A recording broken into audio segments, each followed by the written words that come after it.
So before I get started with the questions, I wanted to start with what is the purpose of a relationship? Purpose of a relationship is to support and grow you and to support and grow your partner. I want to bring in the other aspect is that all relationships begin and end in self-love.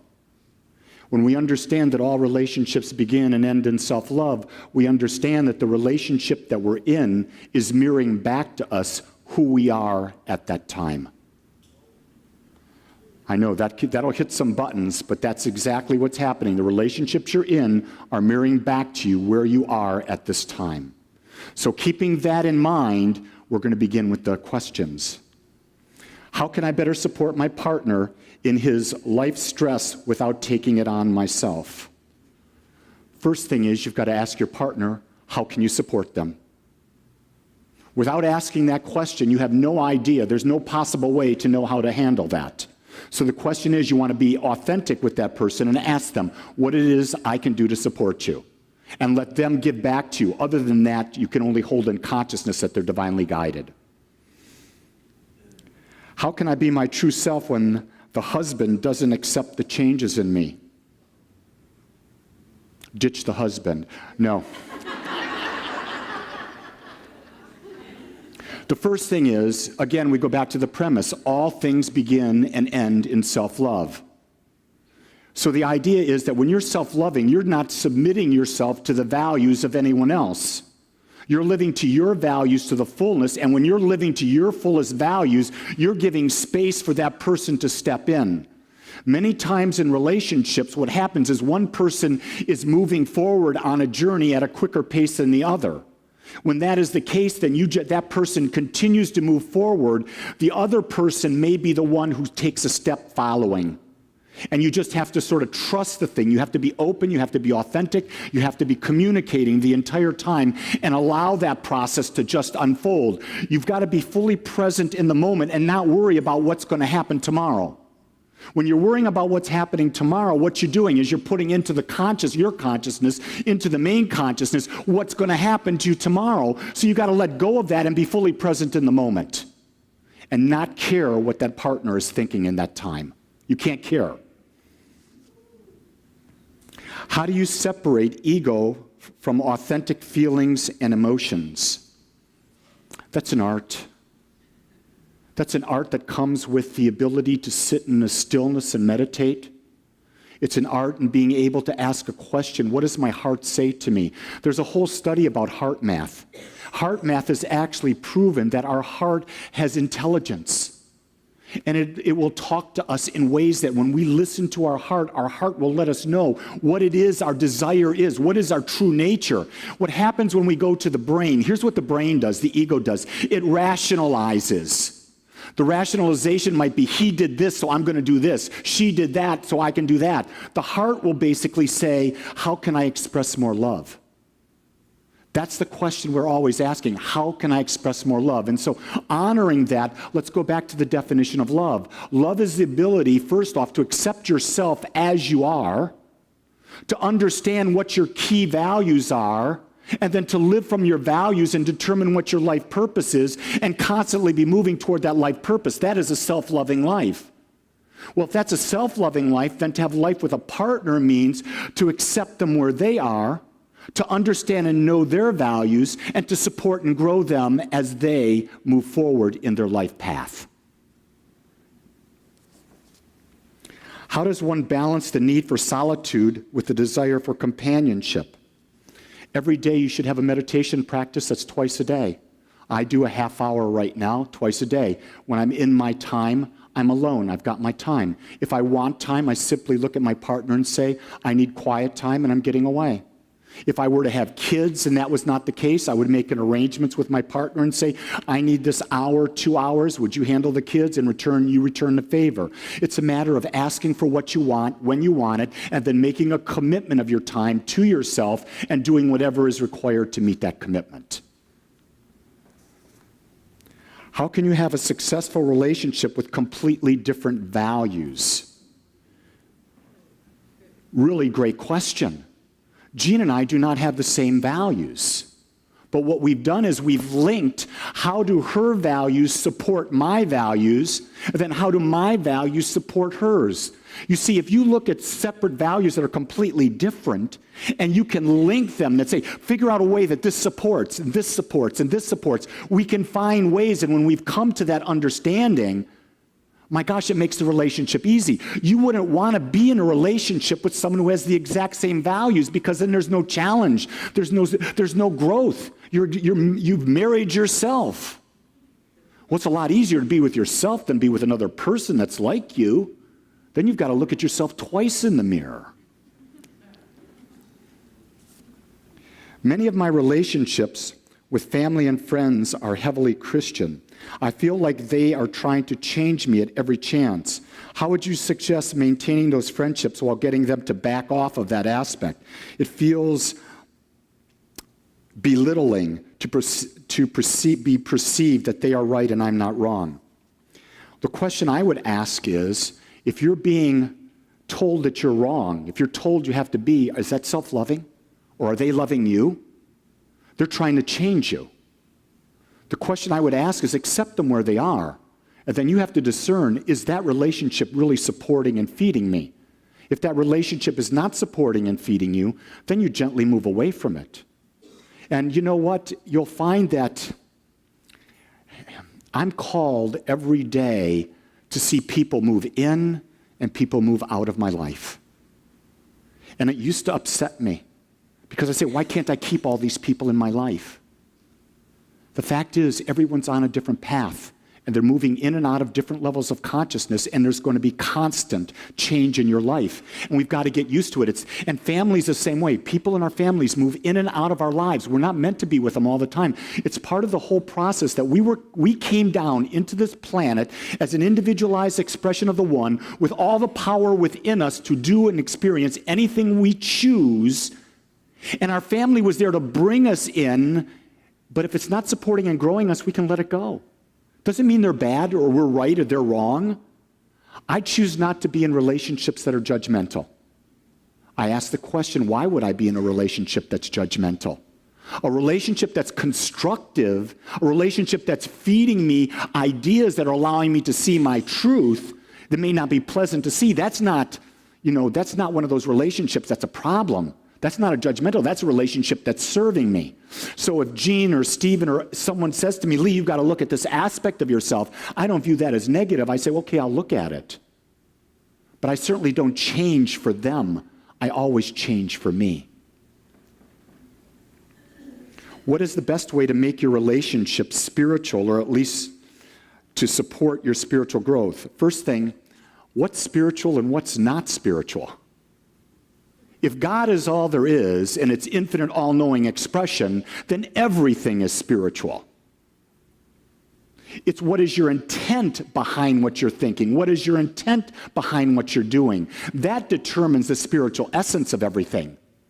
It's all about mindfulness. It's about the idea that we talk about each and every week at Agape, that awareness matters. Your level of awareness determines whether or not you see it as spiritual or whether you see it as non. When you do it, everything you do can be that spiritual connection. Because it could be done with mindfulness, it could be done from a state of love, it could become from this magnificent place where you're being of service in the world and you're being your authentic self. Why do we let them hurt us? Why do we feel responsible when people hurt us? Why do we allow others to have their experience without judging them? How do we allow others to have their experience without judging them? People hurt us because we let them. What is hurt? Hurt is simply our interpretation about another person's action toward us, is it not? So let's break that down. Does anyone do anything to hurt you? The answer is no. When someone does something, the only thing they're doing is they're doing it for themselves. No one has any intention other than to do what they feel will benefit themselves, but we have been programmed to care, and it's really not caring, to be concerned about what other people are doing or thinking, and we adopt that what they're doing is about us. It has nothing to do with us. I may press your button, but I'm not your problem. How you interpret my pressing the button is the problem. How you interpret the way the person is reacting to you is the problem. Here's the thing, if you find someone that's pressing that button and it ain't feeling good all the time, you have a choice of saying, don't press my button, or you have a choice of not being with them. So if you're in a relationship that's constantly being hurt and hurt and hurt, and you can't stand up for it, get the heck out. Allowing others to have their experience, you can't do it without love.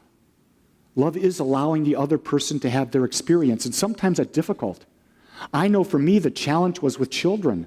How do you allow your kids, whether they're young or they're grown, to have their own experience? Well, you have to go back and remember what is their truth. Their truth is they're an individualization of the infinite, that all the power that is in you is also within them. And here's the key thing. We don't learn by listening to someone talk. We don't learn by reading. We don't learn by anything but experience. So a child, a partner, they have to have the experience to have that learning come into them. By allowing that person to be in the situation, whatever it is, they're getting the experience of learning. And you're there in that allowing state saying, I'm here to support you. And I didn't say help, because help is a word of disempowerment. Help means they don't have what's required in them. Support means you see that they have everything that's required, and you allow that support to be there for them. I would like some advice on how to stay engaged, be supportive of a spouse who is in a period of not loving themselves, almost to the point of self-hatred that causes them to bring that negativity into the family dynamics. Go deeper into your own spiritual practice.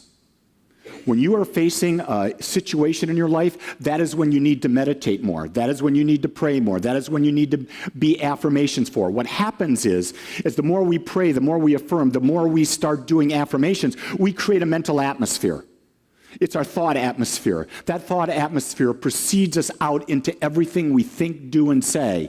So if you're in that atmosphere where the partner is one way, you're coming into the house with this big atmosphere that's different. That atmosphere will rub off on the children or rub off on your partner.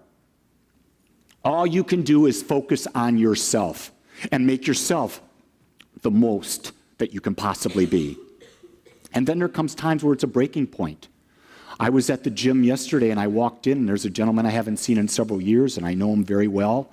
I worked out with his wife for a year, so I knew them very well, and he walked up and I saw something was going on and I went, whoa. And I walked up and I shook out my hand, how you doing? And he started talking. An hour later, he said, what would you do? I said, there's no question you have to get a divorce. There was no question. This was beyond spiritual work. This was about these two people needed to be separate. It had gone beyond, I'm not going into details, but it had gone beyond any possibility of salvation.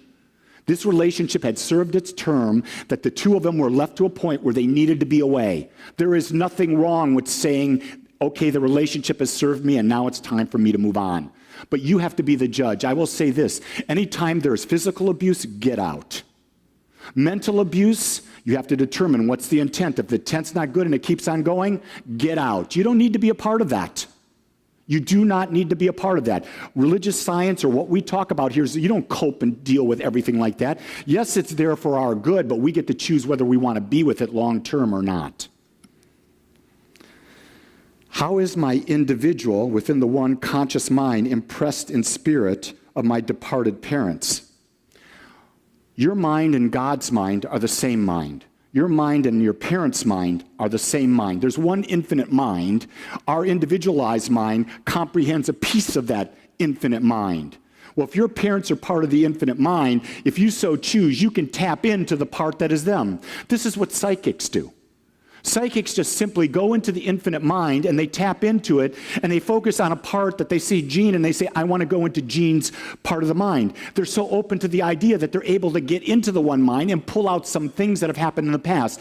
Realize that the psychic phenomena cannot deal with the future. The future is unknown. It always will change because it's a product of choice. But what's happened, that infinite knowledge, is always there within that infinite mind. And to the degree that we expand our mind, we can tap into that mind and pull that information out. Do you think that our top love languages arise from recreating something we loved in our childhood and something that we've longed for? Have no friggin' clue.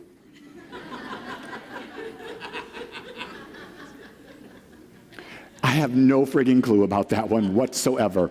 I know my love language is physical touch. Probably my mother starved me from physical touch. I don't know. I'm making it up. Does it really matter? Really, when you figure out what your love language is and it feels right to you, why question it? Here's one of the things that holds us down most in anything in our lives: overanalyzing things. Stop overanalyzing. Go to your heart and say, what does your heart say? And live from your heart. Stop overanalyzing. That'll kill a relationship faster than anything. How do I get through acceptance when it's a family member, as a parent or son relationship? At 14 years old, I had to accept that my son was gay.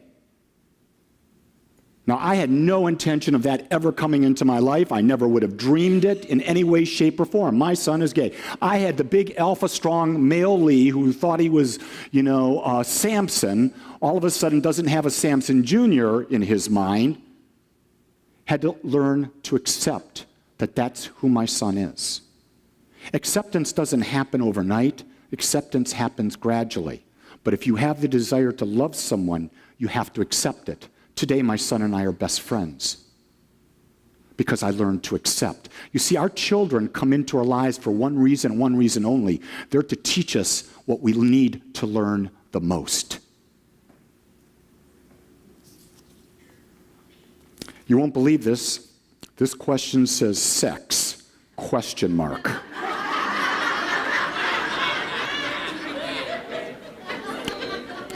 I want you to know, whoever that is, you have an issue.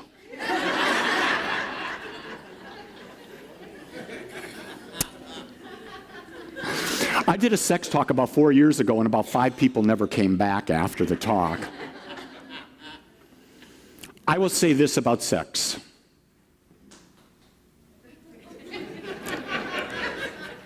I'm not thinking about it. Don't go there. Sex, to me, is the most intimate physical form of expression that is spiritual and physical in nature that two people can share with each other. I think that whatever two people that are adults agree to is mutually serving them is great. I think that each person in a relationship, you have to have agreements with your partner about that. I understand that sex is one of the top 3 reasons why people get divorced. I'm going to tell you there's no right way or wrong way to have sex. There's no right amount of sex or wrong amount of sex to have. It is between the two people involved. And it's something I believe, and Tony Robbins said this really great. He says, if you're in a relationship and there's no sex in the relationship, it's not an intimate relationship by human standards. It's a friendship. No other way to say it. It's a friendship. But if you're in a relationship and you're having it, he says, why wouldn't you expand and try to make it even greater every day? Because think about this. If in the infinite mind everything is always more, that we can have more wealth, more abundance, more health, more love, more joy, we can have more connection physically than we've even dreamed of. But what happens is we get into a point, we get into a routine, and I see this a lot in marriages. They get into a routine, and we stop the growth there. No, don't stop the growth there. Hell, I'm almost 44 years in a marriage. I'm constantly looking for new ways with Gene. Hell, when we were up in that parasailing 1,200 feet in the air, I was thinking about how can we do it up here? I want you to know that was not my ego. That was my God self bringing that forward.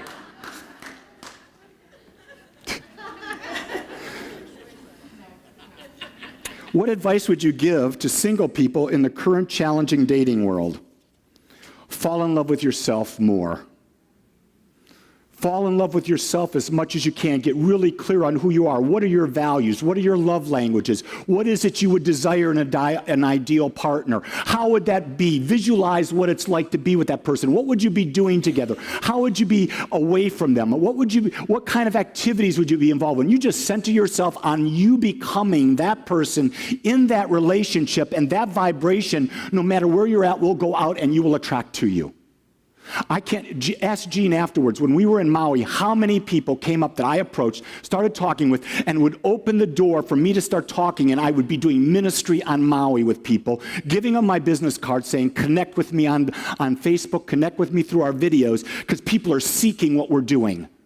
Same thing in relation. I'm putting out there, I'm open to be of service to anyone who's desiring to expand and grow. Because I'm open to it and I've seen it, I visualize it, it's coming to me. You do the same thing with creating a relationship. My lover does not share my top 5 values. How can we make it work? We've already covered that, and I'll be doing that in the workshop. Best way to allow others their authenticity without getting rain on your atmosphere. You know what? You be yourself, and you really can't give a hoot about the other person. Can I be more clear about that? If you're not being yourself, means you're not being authentic. When you're not being authentic, you're not self-loving. When you're not self-loving, you can't love another, and another can't love you. So you've always got to be authenticity to your top 5 values, which you've determined is the single most important thing to self-love and to love in relationships. How do you know when to quit? Listen to your heart. Listen to your heart. Your heart will tell you when that relationship is no longer serving you. And once your heart says no, then don't go back and question it and just leave and start a new relationship. But remember, you don't go out and start dating. What you do is you start a relationship with yourself, because the reason your relationship with the other person is not working is because there's not enough self-love in you to transfer out. It's that simple, it's that clear. What do you do when a family member is toxic for you and expects you to have a relationship with the family? The other family members don't quite understand what the problem is, so I have to act as if nothing is wrong, feel so inauthentic. You constantly live authentic. It doesn't matter what your family says, you don't care. When you walk into a room and you're being your authentic self and you're glowing in self-confidence and self-love, and if they're not strong, if they're weak, they're going to be poking at you. And they're going to keep poking at you and poking at you. And what's happening is they're testing, do you really love yourself? And if you care what they think, then you really don't love yourself. And it's pointing out to you that I have more work to do to accept myself as I am. It's always about coming back to accepting myself as I am, honoring that, and how can I be a greater expression of love?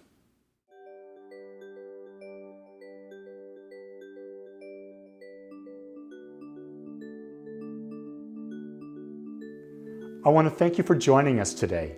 I am so grateful that you took your time to watch or listen to this message. If you found this message beneficial, I would ask you to go to our website. Once there, click on the Contribute button and experience the joy of conscious and purposeful giving. It is through your gifts that we are able to bring this message to the world. I would also ask you to please share this message with anyone you feel might benefit. Again, I want to thank you for joining me and the Agape community as together we bring joy to life.